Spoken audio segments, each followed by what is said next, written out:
એમ થાય કે બિચારા વૃદ્ધાવસ્થા આવું કેમ, તો સત્સંગ કેવા હોય એને આવા જ હોય, બીજું કાંઈ ના હોય. સત્સંગમાં બીજું કાંઈ હોય નહીં. એ એમ કહે છે યમનાષ્ટકનો પાઠ ન કરાય. શું કામ યમનાષ્ટકનો પાઠ ન કરાય?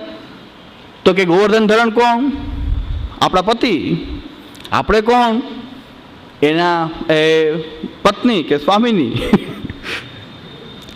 અને યમુનાજી પણ ઠાકોરજીના સ્વામીજી છે. તો આપણે બધા શોક કહેવાય કે નહીં? આ સત્સંગ છે કે શું? એટલે યમનાષ્ટક શોક એટલે સપત્ની. સપત્ની એટલે એની વચ્ચે ભળે કોઈ દી તો યમુનાજીની શોક. તો બધા કે આ કેવા ભાવ પ્રગટ કરે છે, શું ભાવ પ્રગટ કરે આ મારી નાખ. તોય ભાવલાવાળા તેમ કે હો કેવા ભાવ, કેવા ગૂઢ ભાવ. આપણે જાણતા નથી આવા ગૂઢ ભાવ, એવા ગૂઢ અંદરથી ખોલે, બહુ ગૂઢ ભાવોને ખોલે એમ. એટલે આ પ્રકારને ગૂઢ ભાવને ખોલે કે યમનાષ્ટકનો પાઠ આપણે ન કરાય. આપણા સ્વામી ગોવર્ધન ધરણ, યમુનાજીના સ્વામી ગોવર્ધન ધરણ આપણે શોક કહેવાય. આપણે યમનાષ્ટકનો પાઠ કરાય. મેં તો સારું છે ઠાકોરજી સાથે પોડી જાય સ્વામીજીની જેમ. તો ઠાકોરજી આ સાથે જો સૈયામ પોડી જાય આવી સ્વામીજી હોય તો જવું ક્યાં? તો આવી એવી તો ભગવદ વાર્તા કરે તોય વૈષ્ણવ મોહાય છે ને. આપણે હસવું આવે પણ લોકો માને છે ને. એ દુનિયા ઝુકતી ઝુકાને વાળા ચાહીએ ને. હશે ને એના સમર્થકો આવું માનતા હશે ને તો જ એની પ્રશંસા થાય કે નહીં? તો એને ભગવદી માનતા હશે, એની પાસે બધા જોડાતા હશે, કાંઈ પૂછે તો એને પૂછીને જ કંઈક કામ કરે બધાય. તો એવું કંઈક સામર્થ્ય ખરું કે નહીં કે આવી વાત કરે? સાવ બુદ્ધિ વગરની વાતો કરે, સાવ બુદ્ધિ વગરની વાતો કરે. સામાન્ય બુદ્ધિવાળો સમજી જાય કે આ કેવી વાત કરે છે. તોય લોકો માને, તોય એને માનવામાં આવે. તો આવા વિચિત્ર ખેલ થતા હોય. એમાં કૃષ્ણદાસે સોંપી પરની પ્યારી રે, હા એનો મેઇન મુદ્દો છે. હરિપરીને આવા મુદ્દા ઉપર રજૂ કરે ત્યારે વાર્તા તો એટલી ઊંચી છે કે ભગવદ ભક્ત હતા, એમની પાસે કાંઈ હતું નહીં. વૈષ્ણવ આવ્યા, એમની પાસે કાંઈ એમને લેવડાવવાનું કાંઈ નહીં. વૈષ્ણવ આવ્યો તો સમાધાન કેમ કરવું? કોઈ એવી આર્થિક પરિસ્થિતિ એવી નબળી. પણ એમના જે સ્ત્રી હતા કૃષ્ણદાસજીના, એના ઉપર એક વાણિયો બહુ આસક્ત હતો.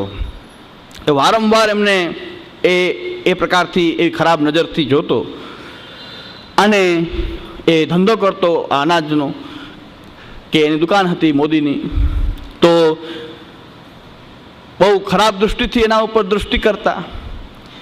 અને ત્યારે ઘરમાં વૈષ્ણવ આવ્યા, એટલો બધો વૈષ્ણવમાં પ્રેમ કે વૈષ્ણવ આવ્યા એને આપણે કાંઈ સન્માન ન કરી શકીએ, એને કાંઈ લેવડાવી ન શકીએ. ત્યારે એમણે કૃષ્ણદાસજીને એમની સ્ત્રીએ વાત કરી કે આજે તો બરાબરની કસોટી થઈ છે, પણ આ વાણીઓ જે છે એ કાયમ આવી ઓફર કરે છે. તો આજે આ વૈષ્ણવ તો આપણા આત્માના સંગી છે.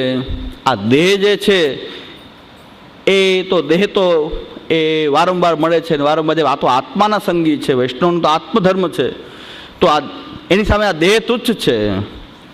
અને દેહનો આનંદ કદાચ વાણિયાને આવતો હોય તો વૈષ્ણવનું સન્માન થાય. તો આજે આ દેહ માટે કામમાં આવતો હોય તો આજે દેહનો ઉપયોગ થાય. આવું મનમાં વિચાર આવ્યો. એમણે પોતાના પતિને વાત કરી. પતિ કહે છે બહુ સુંદર વાત છે, કાંઈ વાંધો નહીં, આપણો આત્મધર્મ નિભાવવો છે, આપણી પાસે કાંઈ છે નહીં આનો. એટલે હું જાહેરમાં કહી દઉં છું, મને કાંઈ વાંધો નથી, કારણ કે તમે બધા વૈષ્ણવ છો, આ પુષ્ટિ માર્ગમાં રહેનારા છો, અને પુષ્ટિ માર્ગની વાત પુષ્ટિ માર્ગીઓ વચ્ચે કરવામાં કોઈ વાંધો હોવો જોઈએ નહીં. કારણ કે કોઈ પુષ્ટિ માર્ગી ફસાય નહીં. એ આપણા જ ભાઈ બહેનો છે. કોઈ આવી ઝાડમાં ફસાય નહીં કે એમના જીવનનું અકલ્યાણ ન થાય. એટલે એટલા સદાશયથી આ વાત કરું છું કે આ વાર્તામાં આવે જ છે, 84 વૈષ્ણવની વાર્તામાં એ સ્પષ્ટ છે. પણ એની એંગલ તો તમે સમજો નહીં તો કંઈક ઉલટી એંગલથી વાત થાય છે આખી, અને એનો આખો ઉલટો પ્રભાવ આવી જાય છે કે જો દેહ સોંપવા તૈયાર થયા ને, દેહ તો તુચ્છ છે, દેહ તો બળી જવાનો છે, ભસ્મ થઈ જવાનો છે. તો કોઈ ભગવદીના કામમાં આવતો હોય, વાણિયા માટે તૈયાર થઈ ગયા, તો ભગવદીને શું વાંધો? આ વાર્તામાં લખેલ નથી, પોતાનું રજૂઆત છે. વચ્ચે થોડીક વાર્તા ચાલે ને થોડીક પોતાનું ચાલે, વાર્તા ચાલે ને પોતાનું ચાલે, બે ભેગું ચાલે, ગોળ ગોળ આખી વાત થાય. તો આ પ્રકારની વાત છે. તો એમણે પતિ તૈયાર થઈ ગયો કે આજે વૈષ્ણવને પણ ખબર ન પડવી જોઈએ એમ. એ પત્ની એમના તૈયાર થઈ, શૃંગાર સજી, અને વરસાદ ખૂબ વરસતો હતો. વરસાદ ખૂબ વરસતો હતો, એટલે કીધું જો વરસાદના ગાળા કીચડવાળા પગ વગેરે થઈ જાય તો એમણે એમના પત્નીને ખંભા ઉપર ઉચકી અને વાણિયા પાસે લઈ જવા તૈયાર થયા. અને વાણિયાનો દરવાજો ખટખટાયો, ખંભામાં ઉચકીને લઈ જાય છે એનો પતિ, અને આખું આ ઉલટું કરે છે. ઘણા પોતાના પછી પત્નીઓને સોંપવા માંડ્યા ભગવતીઓને. અરે ભાઈ મૂર્ખતાઓમાં આ વાર્તાનો જે ક્લાઇમેક્સ જો, વાર્તાનો ક્લાઇમેક્સ જો, આવા ભાવલા ન બની જાય વાર્તા સાંભળી કે બધા પત્નીઓને સોંપવા માંડે ભગવતીઓને. પણ ભગવતીઓ હોય પેલા વિષય વાસનાનો લંપટ હોય, પેલી એ વાત છે. એની એવી દ્રષ્ટિ હોય, એની દ્રષ્ટિ તો આવી હોય જ નહીં. તો મારી પાસે એક કેસેટ છે ભગવતીની, આવી વાર્તાની એક કેસેટ છે. એક જણાએ ટેપ કરી દીધું. મોબાઈલના સાધનો અત્યારે આવે કે બાપાઓને તકલીફ છે, હવે બહુ ધ્યાન રાખવા જેવું છું બાપાઓએ. ઓલા કેસેટ આમ ચાલુ મોબાઈલમાં રેકોર્ડિંગ ચાલુ કરી દીધું અને પછી સીધું મને સંભળાયું. મેં કીધું આ તારી પાસે જ રાખજે, આપણે બે સાંભળીએ, સારું છે. હા, આ પ્રદર્શન કરવા જવું નથી, આનાથી કંઈક ઉલટું કંઈક હોબાળો થઈ જશે બહુ મોટો. મારી પાસે એક કેસેટ મેં સાંભળી, શ્રવણ કરી, ભગત ગુડ ભગત વાર્તાની. એ કે બધું આડું બોલવા માંડ્યા એટલે કે મૂકી દીધું ચાલુ.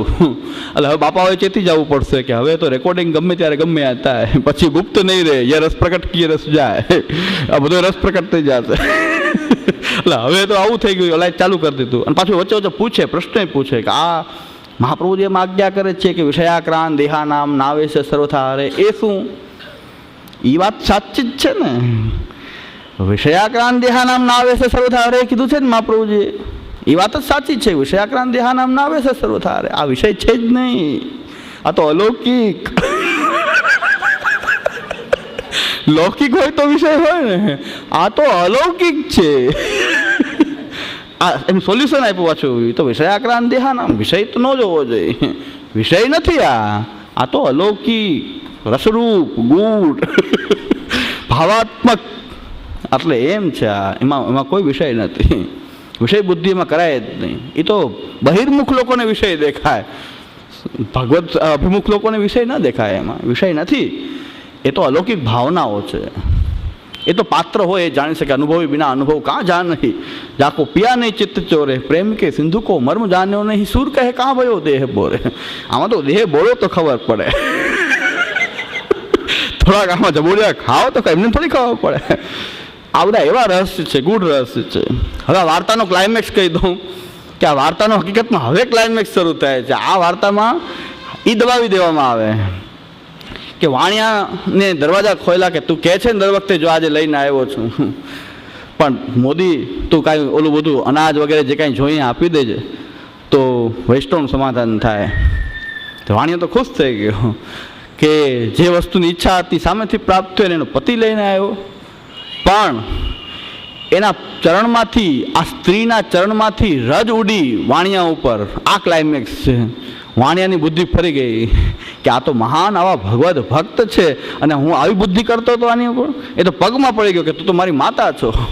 વાણિયાની બુદ્ધિ ફરી, વાણિયાની બુદ્ધિ ફરી. એને કોઈ પણ પ્રકારના પ્રભુએ પણ એની રક્ષા કરી છે, ક્યાંય પણ પ્રભુએ એમનું ચારિત્ર હનન થવા દીધું નથી. દ્રૌપદીના ચીર પૂર્યા છે પ્રભુએ. એ આપણો ઠાકોરજી છે. એ ઠાકોરજી કોઈથી એમનો ધર્મ જવા દીધો નથી. આ વાર્તાનું સ્વારસ્ય આ છે કે એના આવી વિષય બુદ્ધિથી ભગવતીના સંગમાં આવ્યો, પણ એના ચરણની રજ ઉડી.